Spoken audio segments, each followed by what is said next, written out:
irmãos, tudo bem? Bom, como o Flávio comentou, né, nosso querido pastor Sávio está de férias, mas tem um time aí bom, né, para ajudá-lo nesse período, Flávio, pastor Mateus. Eu tive a oportunidade de estar participando junto a eles também na preparação dessa série de sermões e tenho sido muito abençoado, minha vida tem sido muito enriquecida. Eu espero poder conseguir compartilhar um pouquinho com vocês hoje aqui do que eu tenho aprendido, né. A gente já entra aqui no sermão, até trazendo um paralelo, né? O pastor Sávio de férias, tem uma equipe aí, né? Tem pessoas, né, para ajudá-lo, e a gente vê um pouco isso parecido aqui na vida de Paulo e Tito, né? O Flávio falou um pouquinho na semana passada, explicou um pouquinho do contexto daquela região ali, da ilha de Creta, né?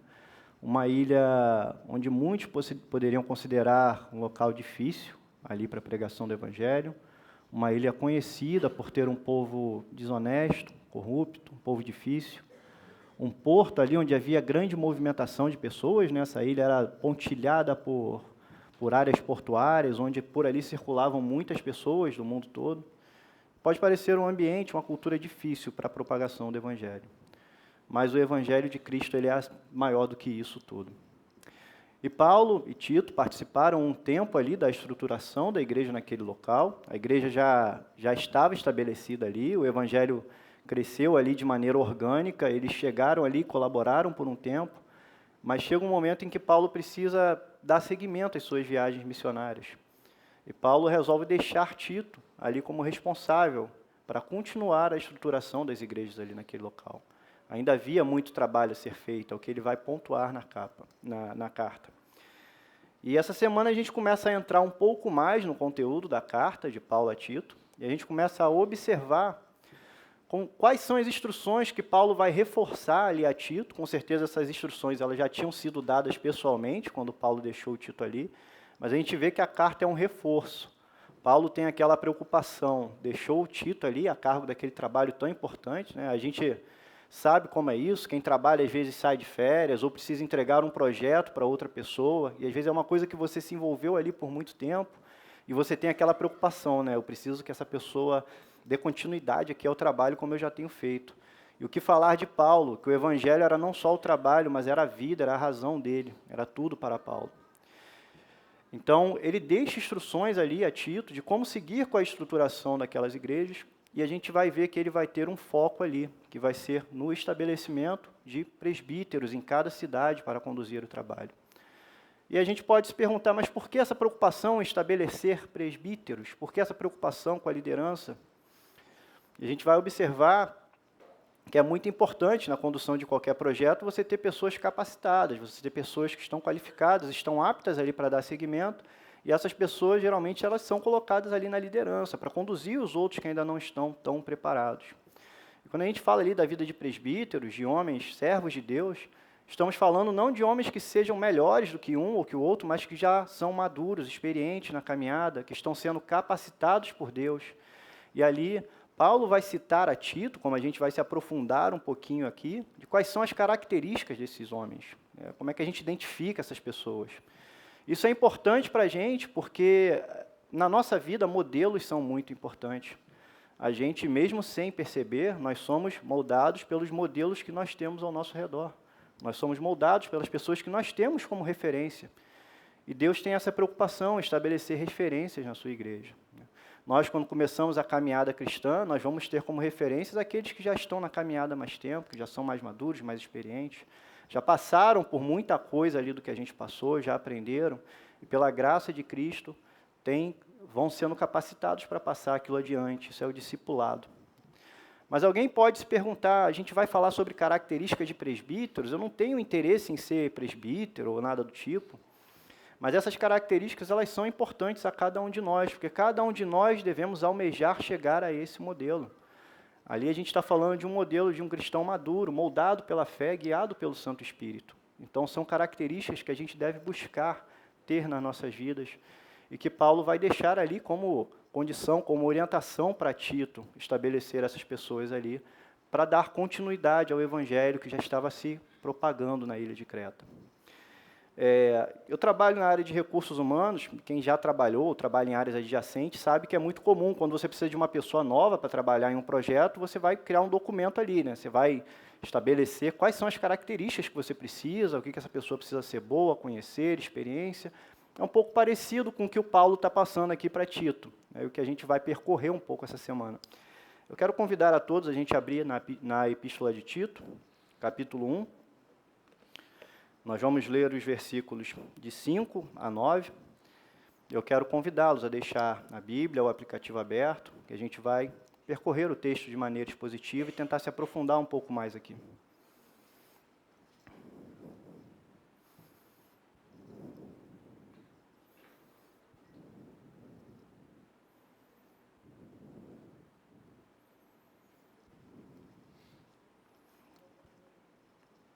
Vamos à leitura? A razão de tê-lo deixado em Creta foi para que você pusesse em ordem o que ainda faltava e constituísse presbíteros em cada cidade, como eu o instruí. É preciso que o presbítero seja irrepreensível, marido de uma só mulher, e tenha filhos crentes, que não sejam acusados de libertinagem ou de insubmissão. Por ser encarregado da obra de Deus, é necessário que o bispo seja irrepreensível, não orgulhoso, não briguento, não apegado ao vinho, não violento, nem ávido por lucro desonesto. É preciso, porém, que ele seja hospitaleiro, amigo do bem, sensato, justo, consagrado, tenha domínio próprio e apegue-se firmemente à mensagem fiel, da maneira como foi ensinada, para que seja capaz de encorajar os outros pela sã doutrina e de refutar os que se opõem a ela. Amém, irmãos? Aqui, inicialmente, o que a gente pode perceber é que Paulo ele não demonstra uma preocupação em relação a estruturas. Quando a gente lê, a gente vai acompanhar isso no restante da carta, a gente não vê uma preocupação de Paulo em ensinar a Tito como deveria ser o formato das igrejas, quantos cultos por semana eles precisavam ter, qual seria o formato dos cultos.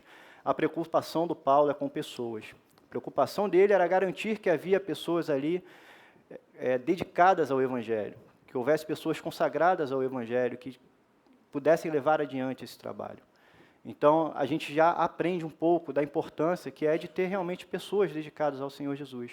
Porque muitos movimentos eles vão dar ênfase a estruturas, a rituais, a tradições. E, é claro, algumas dessas coisas podem ter a sua importância. A gente precisa ter certa estrutura para saber como conduzir o dia a dia.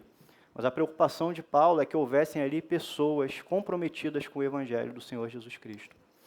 E ele vai seguir adiante, detalhando algumas características dessas pessoas, o que a gente vai entrar um pouquinho aqui em cada uma, não nos aprofundando muito, porque o nosso tempo é limitado, com certeza cada característica dessa daria para a gente fazer um sermão de cada, né? Mas Paulo ele vai explicar ali cada característica, vai listar essas características e vai estar dando um direcionamento a Tito, de quais seriam as pessoas que ele deveria buscar para estarem ali encarregados da obra de Deus na ilha de Creta. E a gente já vê aí o estabelecimento de uma prioridade. As primeiras características das quais Paulo vai falar não são da pessoa na sociedade, no trabalho, ou até mesmo na igreja, mas ele vai falar das características daquela pessoa dentro do seu lar. Se a gente vê aqui no versículo 6, a primeira coisa que Paulo coloca é preciso que o presbítero seja, ele usa a palavra irrepreensível, como se fosse uma abrangência, a gente vê que ele vai repetir a palavra irrepreensível ali embaixo. E quando Paulo fala de uma pessoa irrepreensível, ele não está falando de uma pessoa perfeita, de uma pessoa que não tenha defeitos, porque nenhum de nós o é. Mas ele fala de uma pessoa que tem boa reputação, de uma pessoa que age da maneira correta, que age à luz do Evangelho. E é também importante a gente colocar que ele não está falando de uma pessoa que não pode ser repreendida, porque alguns movimentos criam essa mítica em torno da liderança da igreja, do pastor, enfim, que ele não pode ser repreendido. Usa-se muito aquele texto lá do Antigo Testamento, não toqueis no ungido do Senhor, um texto fora de contexto, que se referia ali ao rei de Israel, num contexto específico, e muitas pessoas vêm usar isso para justificar que a liderança de uma igreja não pode ser repreendida ou criticada, apesar de tudo que faça. Não é disso que Paulo esteja falando. Paulo está falando e trazendo a responsabilidade para a liderança. A liderança deve se portar de maneira irrepreensível. E, mais uma vez, nós estamos falando de modelos a serem seguidos por todos os cristãos, então nós devemos ter essa preocupação em nossas vidas. E aqui ele está falando de ser irrepreensível dentro do lar, porque ele vai dar seguimento falando marido de uma só mulher, né? Marido de uma só mulher é uma expressão bem clara, bem direta, mas a gente pode refletir mais um pouquinho.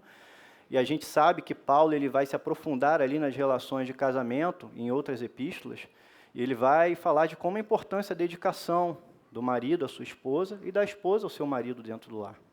Ele chega a fazer uma comparação em outra epístola, dizendo que o esposo ele tem que ser para a esposa como Cristo é para a igreja. Ele tem que cuidar, amar e dar a vida se necessário. Ele fala que a esposa deve amar o esposo como a igreja ama a Cristo, deve respeitar. Então, aqui ele está estabelecendo um modelo para o lar, um modelo de dedicação, porque bons relacionamentos exigem dedicação. E o marido de uma só mulher, ele está chamando a atenção de que essas pessoas que seriam colocadas ali como lideranças e como modelo na igreja, elas precisavam, antes de tudo, ter dedicação dentro do seu lar. Porque o ensino do evangelho, praticar o evangelho, ele começa dentro do lar. O marido ensina a esposa suporta o marido em muitas condições, em muitos momentos ensina também, e assim um vai edificando ao outro. Se você não tem um lar forte, você não tem a igreja forte. A igreja é formada por diversos e diferentes lares, famílias. Então você precisa de uma família estruturada. A gente falou um pouco ali do contexto que era a região de Creta, aquela época, né? E a nossa cultura ela é muito hostil ao casamento, essa é a verdade. A nossa cultura, ela desvalorizou o casamento, a gente vê isso, é muito comum na mídia, que o casamento se tornou, por vezes, uma coisa sem importância. A gente vê que traições, relacionamentos extraconjugais são tidos como uma coisa, às vezes, comum, é um lapso, é um escorregão. A gente viu recente um caso desse, né? E aí a pessoa vem a público e fala, errei, fui moleque, como se fosse uma coisa de garoto, uma brincadeira de criança ali, né? Mas não é isso. O relacionamento, o casamento perante o Senhor é uma coisa muito séria, é um modelo que ele estabeleceu. E onde deve ter amor, compaixão, serviço ali um pelo outro dentro do lar. E ele segue adiante falando dos filhos.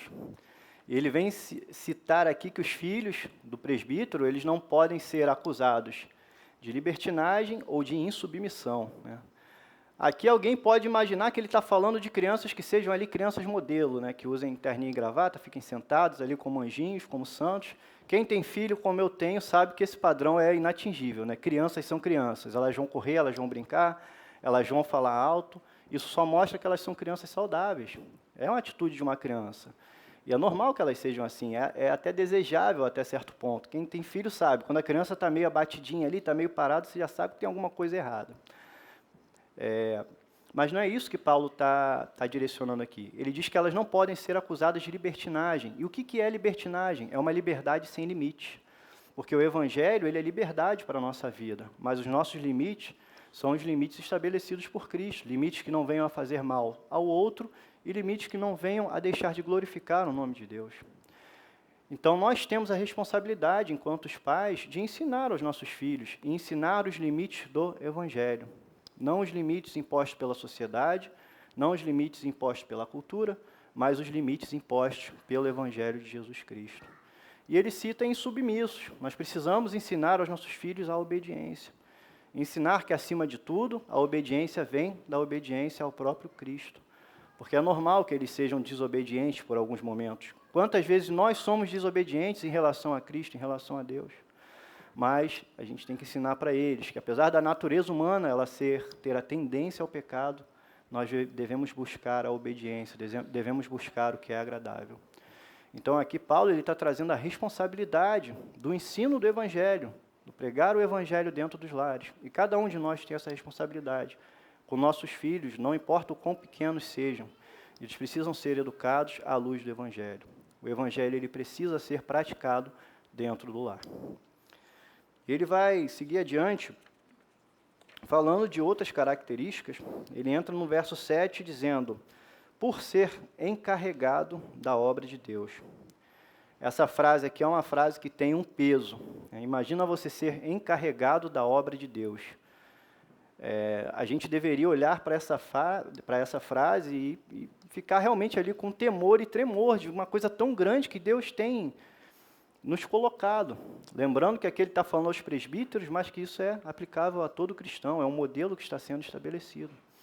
E cada um de nós é encarregado da obra de Deus. Deus ele poderia ter feito de outra forma, ele poderia ter enviado anjos para fazer o trabalho dele, mas ele nos permite participar da obra dele, ele nos permite realizar a obra dele. Isso nos alegra, é claro. É bom nós podemos fazer parte da Igreja de Cristo, nós podemos fazer a obra de Cristo. Até mesmo ali no Jardim do Éden, eu ouvi essa comparação uma vez no podcast e eu nunca mais me esqueci. Quando Deus cria ali, depois da criação, quando ele cria os animais, ele permite a Adão fazer parte ali um pouquinho. Ele chama Adão para dar nome aos animais, para classificar os animais. Quer dizer, Deus podia ter criado ali todo mundo com seu nome já estabelecido e falando, Adão, o nome é esse aqui. Mas ele permite a Adão participar um pouquinho ali do trabalho também. A gente que é pai, a gente vive um pouco isso quando a gente tem filhos pequenos, né? Às vezes a gente está fazendo alguma coisa ali, eles estão em cima querendo ajudar, acabam atrapalhando mais do que ajudando, mas a gente deixa fazer alguma coisinha ali, a gente vê que depois eles ficam realizados, né? Ah, eu fiz isso, eu ajudei. Então é mais ou menos essa atitude de Deus em relação a nós. Ele nos permite fazer a obra dele, nos permite participar da obra dele, que é muito melhor do que estar assistindo, né, como espectadores. Mas ele nos faz encarregados da obra de Deus. Mas ele vem trazendo as responsabilidades que estão ligadas ao cargo ali, né? Por ser encarregado da obra de Deus, a gente vê novamente a palavra irrepreensível, né? E lembrando que aqui é uma abrangência, dando uma introdução, e ele vem trazer a extensão aqui.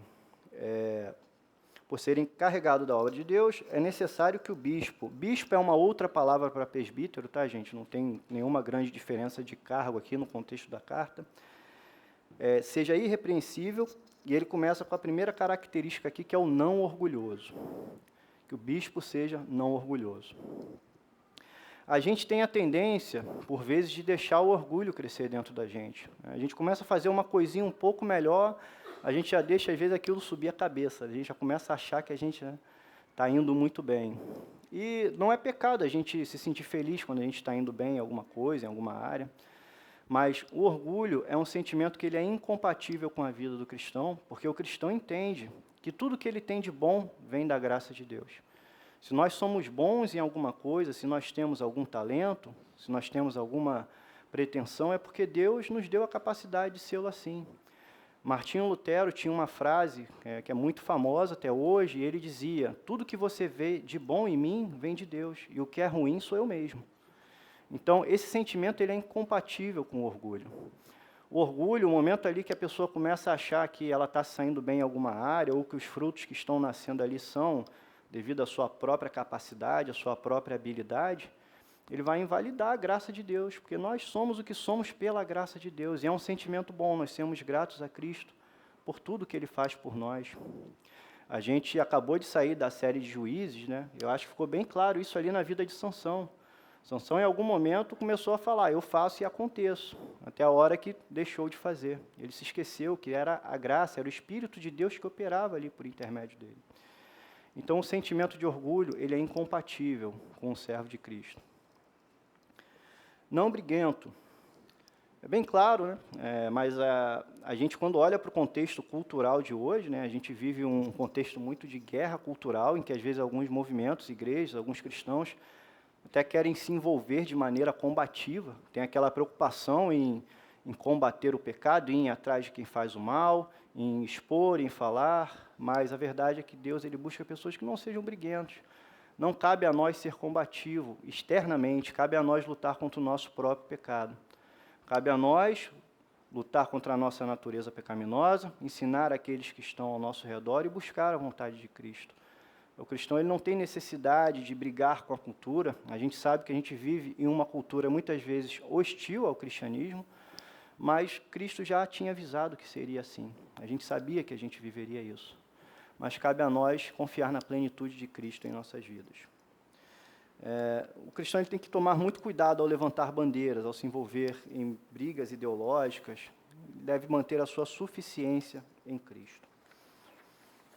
Não apegado ao vinho, também é uma característica bem clara, mas a gente pode estender essa característica aqui para vícios em geral. O cristão ele não pode ser escravo de vícios, ele deve buscar ser ali dono de si mesmo, vamos dizer assim, para dedicar a sua vida a Cristo, conduzir a sua vida conforme a vontade de Cristo. E os vícios, eles atrapalham essa capacidade, porque eles nos tiram do foco de Cristo e nos levam a nos dedicar àquilo.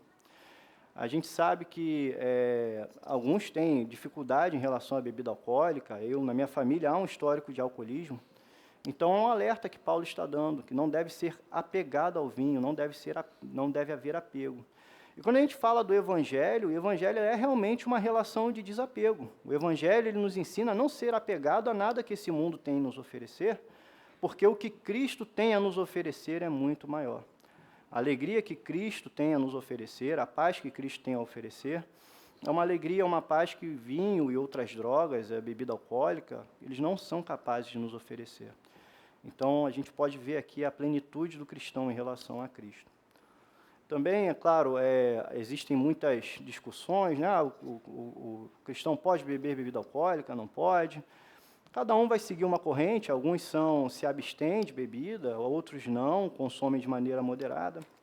Mas não cabe a cada um querer impor esse sentimento aos outros, né? No momento que a gente começa a se achar melhor do que o outro, que a gente se abstém ou porque deixa de se abster, a gente perde o sentido. Que a Bíblia orienta é que nós não sejamos apegados ao vinho.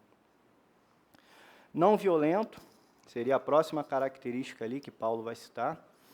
E é claro que a gente pode, algum dia, viver situações na nossa vida que vão exigir o uso da violência, uma defesa pessoal, uma defesa própria, a defesa de algum ente querido. Mas o cristão ele não pode se alegrar e ele não pode buscar a violência. É fácil a gente perder isso nos dias de hoje. A gente vê pessoas ali, às vezes, sai uma matéria, não sei quantos bandidos morreram em confronto com a polícia, tem gente que está ali comemorando, né? Ele não tomou parte naquela ação, mas ele está feliz com aquilo, então ele está agindo de forma violenta. O cristão ele não pode se alegrar com a violência, ele não pode ser violento. A gente tem que se lembrar daquilo que foi o que Cristo nos ensinou. Qual é o maior mandamento que Cristo deixou?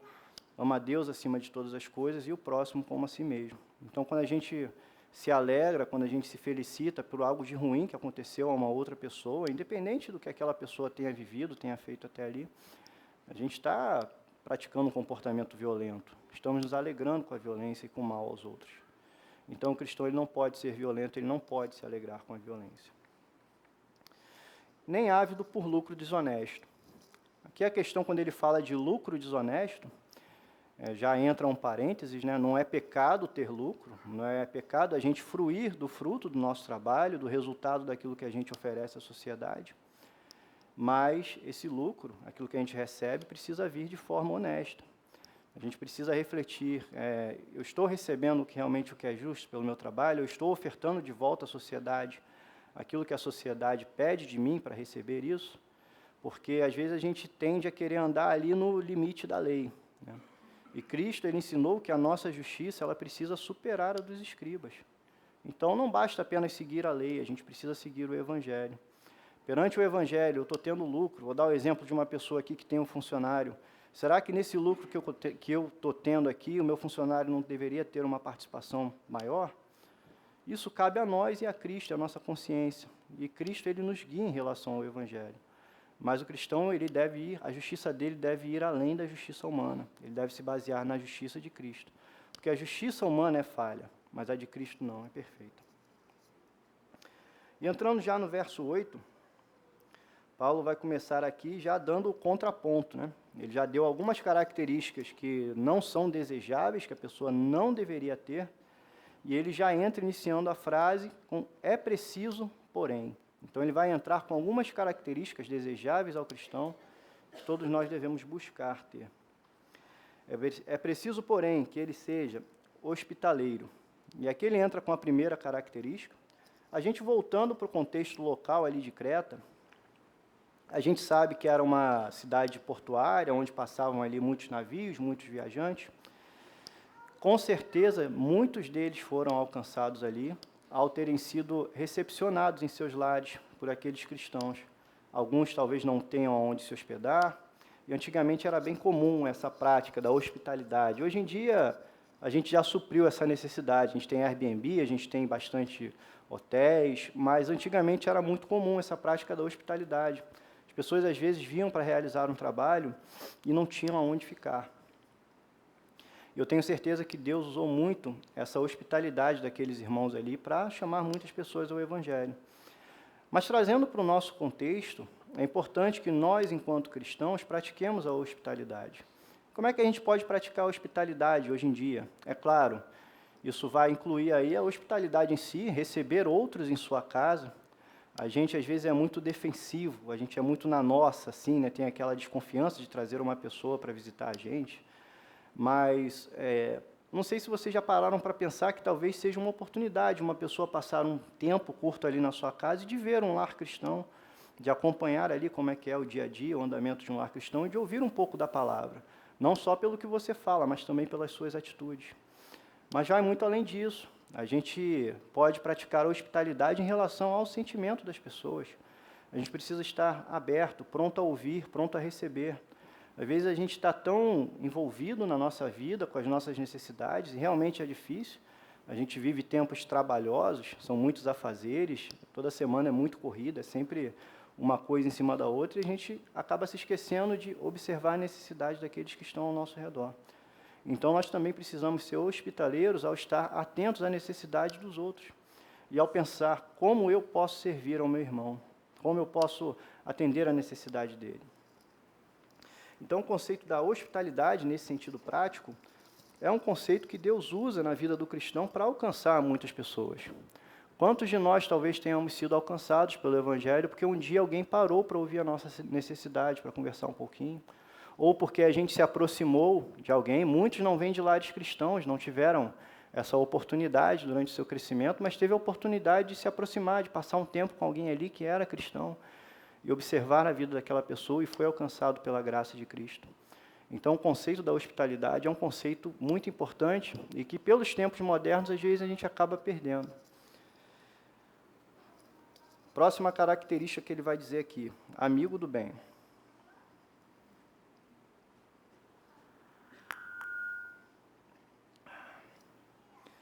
Algumas traduções vão colocar aqui também como amante do bem, uma pessoa que ama o bem. Eu já comentei um pouquinho quando eu falei sobre aquela postura do cristão combativo, mas é muito fácil a gente se colocar como inimigo do mal. Quando a gente aponta os erros dos outros, a gente acaba se colocando numa postura de achar que nós somos melhores do que ele. Mas a Bíblia ela vai além disso, nós precisamos ser amigo do bem. Nós precisamos praticar o bem. Uma pessoa que ama o bem, ela quer realizar o bem. Quando você é amigo de alguém, você quer ter essa pessoa perto, você tem intimidade com essa pessoa. Quando nós somos amigos do bem, nós temos intimidade com fazer o bem. E eu vou além, a gente aprende também a valorizar o bem que nós vemos outros executando. A gente é muito sagaz ali, muito pronto a observar quando a gente vê uma coisa errada sendo realizada. Mas, às vezes, na hora de exaltar, de dar valor a uma coisa que está sendo bem feita, uma coisa que está sendo feita da forma certa, uma boa ação, a gente não tem tanta perspicácia. A gente precisa olhar ao nosso redor e olhar ao nosso próximo e observar aquilo que ele faz de bom, o bem que ele pratica. Primeiro, para que a gente possa também aprender a praticá-lo e também para que a gente possa, muitas vezes, incentivar. Eu trago isso muito para dentro da família também. A gente precisa observar o que nossos filhos, nossas esposas, as esposas observar o marido, ver o que eles fazem de bom, ali trazer um incentivo, falar, poxa, isso aqui é uma atitude boa que você tem feito. E também para que nós possamos aprender. Então, ser amigo do bem é estar próximo daquilo que é bom e praticar o bem. Sensato, que ele seja hospitaleiro, amigo do bem, sensato. Ser sensato, é bem claro, né? Bom senso. Dizem que senso comum é fácil de achar, mas bom senso é raro. E realmente, mas a gente precisa se lembrar que o temor do Senhor é o princípio de toda sabedoria. Quando nós aprendemos o Evangelho nos ensina a sermos sensatos. Tem dúvida em como agir em relação a uma situação específica? Vá ao Evangelho, vá à palavra. Busque colocar essa situação à luz do Evangelho. Com o tempo, é claro, a gente vai ficando melhor nisso, vai se tornando uma coisa mais automática. Mas a sensatez, a sabedoria, não existe sabedoria como a sabedoria eterna do Evangelho. E o Evangelho gera em nós frutos de sensatez. Ele nos capacita, nos estabelece para que nós possamos agir de forma sensata no nosso dia a dia. Justo. A gente já falou um pouquinho ali, né, de não ser apegado a lucros desonestos. Eu comentei que a nossa justiça deve ultrapassar a justiça humana. Mas eu quero trazer aqui no contexto de quando ele fala de uma pessoa justa, assim como todas as outras características, ele não está falando de uma característica inata da pessoa, ele está falando de algo que o Evangelho gerou e desenvolve dentro dessa pessoa, desenvolveu e continua desenvolvendo. Então, quando ele fala de uma pessoa justa, ele está falando de uma pessoa que já foi justificada pelo sacrifício de Cristo. E como uma pessoa justificada, essa pessoa precisa agir de maneira justa. Então, não nos basta apenas descansar na justiça de Cristo, nós descansamos sim na justiça de Cristo, mas nós devemos praticar a justiça no nosso dia a dia, ter a preocupação em praticar a justiça. E, mais uma vez, justiça que vai além da justiça humana, mas justiça conforme o Evangelho de Cristo. Consagrado. A palavra consagrado vem de dedicação, né? Separado para alguma coisa, separado para fazer alguma coisa, para dedicar-se a alguma coisa. E quando a gente fala de uma pessoa consagrada, é realmente uma pessoa dedicada. Então, Paulo está colocando aqui uma característica que é de uma pessoa dedicada ao Evangelho de Jesus Cristo. E aí a gente pode pensar, né, como é que a pessoa se dedica ao Evangelho de Jesus Cristo? Será que ela tem que assumir 15 funções diferentes na igreja? Está na igreja de segunda a segunda? Não é relacionado a isso. A gente já vem vendo pelo texto, né, começa dentro do lar. Nós podemos ser dedicados ao Evangelho de Cristo dentro do nosso lar. Nós podemos nos dedicar ao Evangelho de Cristo dentro do nosso local de trabalho. Nós podemos e devemos nos dedicar ao Evangelho de Cristo dentro da nossa rotina. Até mesmo dentro das menores coisas, nós fazemos de acordo com o Evangelho. Então, isso é ser consagrado. A gente está no nosso local de trabalho, a gente precisa se lembrar, eu tenho que fazer isso aqui como se eu fizesse para Deus, como se eu fizesse para o próprio Cristo. Eu preciso fazer um bom trabalho, porque o trabalho ele está relacionado ao serviço. Deus nos chamou para servir. Quando a gente lembra do próprio Cristo, se a gente parar para ler o Evangelho e para analisar, a gente não vai achar em nenhum momento Cristo fazendo alguma coisa para si mesmo. O que ele faz, o que ele fazia, era em dedicação aos outros. Ele se fez servo por nós, ele era rei e veio para servir. E nós também precisamos trazer esse conceito de serviço. Aquilo que nós fazemos o dia a dia. Ah, mas eu sou dona de casa, eu cuido dos filhos.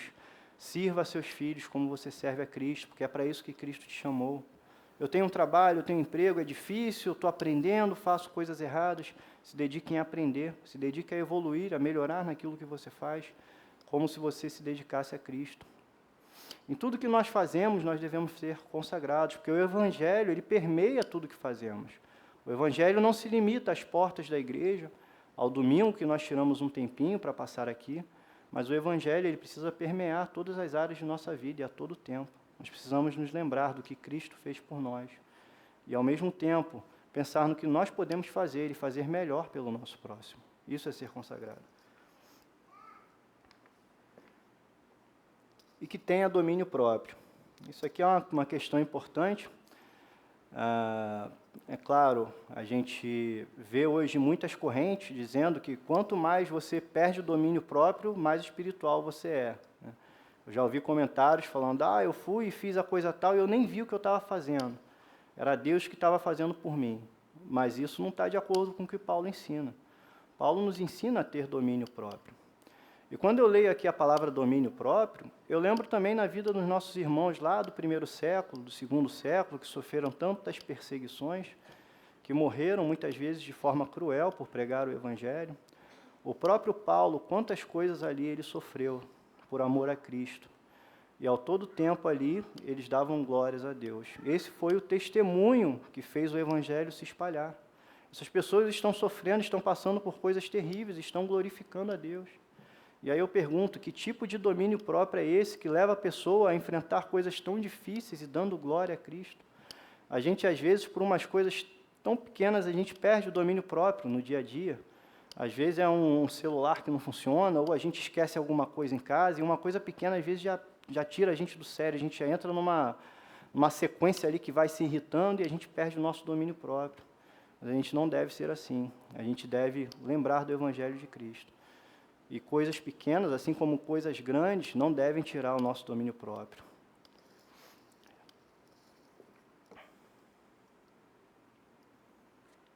E aqui ele encerra, irmãos, a lista dessas características que ele vai deixar ali para aquelas pessoas que seriam encarregados da obra de Cristo naquele lugar. E no versículo 9, se vocês puderem ler aí junto comigo, ele vai trazer também ainda uma atitude, não é uma característica, mas é uma atitude necessária, que vai ser: e apegue-se firmemente à mensagem fiel. Eu falei lá que o Evangelho, ele ensina o desapego. A gente vai desapegando das coisas, porque a gente vai entendendo quão pouco importantes são as coisas em relação ao Evangelho. Mas há um apego que a gente deve ter, que é o apego à mensagem fiel do Evangelho. Da maneira como foi ensinado. Ele está reforçando ali para aquele povo: vocês já receberam, está reforçando para Tito, para que ele repasse a mensagem ali: vocês já receberam a mensagem, vocês já receberam o Evangelho fiel, apeguem-se a ele. Isso é uma mensagem importante, porque até hoje as pessoas elas tentam adicionar muitas coisas ao Evangelho. E se a gente acha que o Evangelho, que a mensagem fiel, não é o bastante nas nossas vidas, isso só significa que nós não entendemos ainda ou não estamos vivendo a plenitude do Evangelho.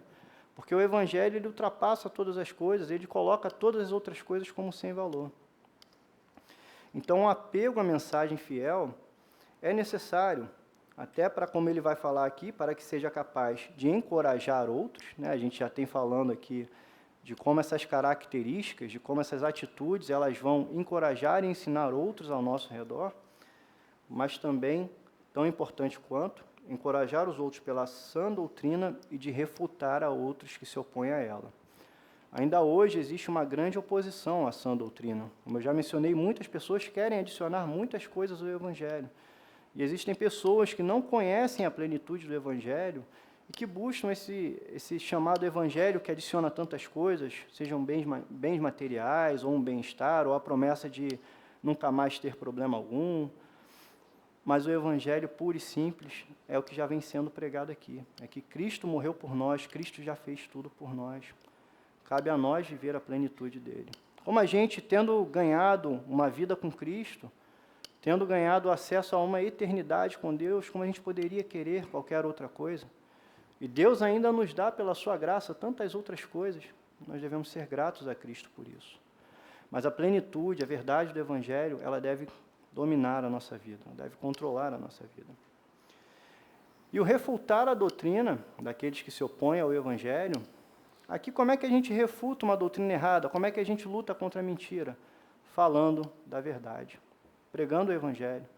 Então a orientação a Tito é que esses homens devem estar firmados no Evangelho, eles não podem se desviar no Evangelho, para que através da pregação dele, para que através ali do ensino a cada dia, eles venham a refutar a mentira.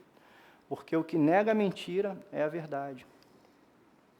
Então existe essa preocupação ali de Paulo a garantir, a pedir a Tito, a reforçar que ele deve achar pessoas apegadas à doutrina sã, apegadas ao Evangelho de verdade.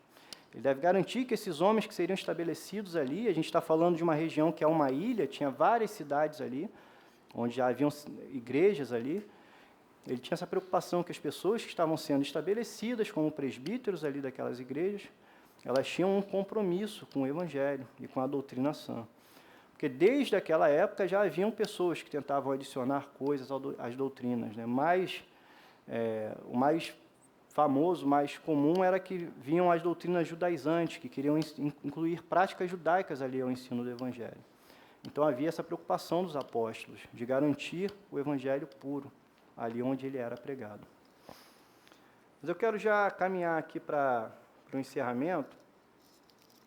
Talvez você tenha ouvido falar sobre todas essas características, você tenha pensado sobre essas coisas e você pode ter pensado, é um modelo muito difícil de se alcançar. Você pode pensar, eu estou muito longe disso, ou talvez eu não tenha a capacidade de chegar a isso. E eu queria dizer que realmente você não tem, assim como eu não tenho, assim como nenhum de nós tem. Mas eu queria trazer um consolo aqui, falando que quem faz isso nas nossas vidas é Cristo. Cristo é que nos guia nessa caminhada, é quem nos edifica, é quem nos ensina e é quem nos leva até a plenitude dele. Então eu quero encerrar trazendo aqui um salmo. Se puder projetar, Salmo 37, 5. Ele vai dizer: entrega o seu caminho ao Senhor, confia nele e ele tudo o fará. Entrega seu caminho ao Senhor. A gente aprende, né, que a salvação, ela vem pela graça, né? A gente entrega o nosso caminho ao Senhor, somos salvos pela graça dele, e pela fé nele nós somos levados a caminhar nesse caminho. Confia nele. Tem fé no Senhor Jesus Cristo. Tem fé no Senhor Jesus Cristo, entrega o seu caminho a ele, e ele tudo fará. O mesmo Cristo que nos chamou para fazer parte do aprisco dele, o mesmo Cristo que nos apresentou o seu Evangelho, é ele quem completa essa obra em nós. E essa obra ela vai ser completada até o último dia. Então, que nossa esperança esteja descansada em Cristo. É claro que nós precisamos estudar o Evangelho, nós precisamos conhecer aquilo que é a verdade, para que possamos praticar a verdade. Mas é Ele quem vai desenvolver isso em nós. É Ele que vai realizar essa obra. A nós cabe entregarmos a cada dia mais as nossas vidas a Ele, em gratidão, em alegria por tudo que Ele já tem feito por nós.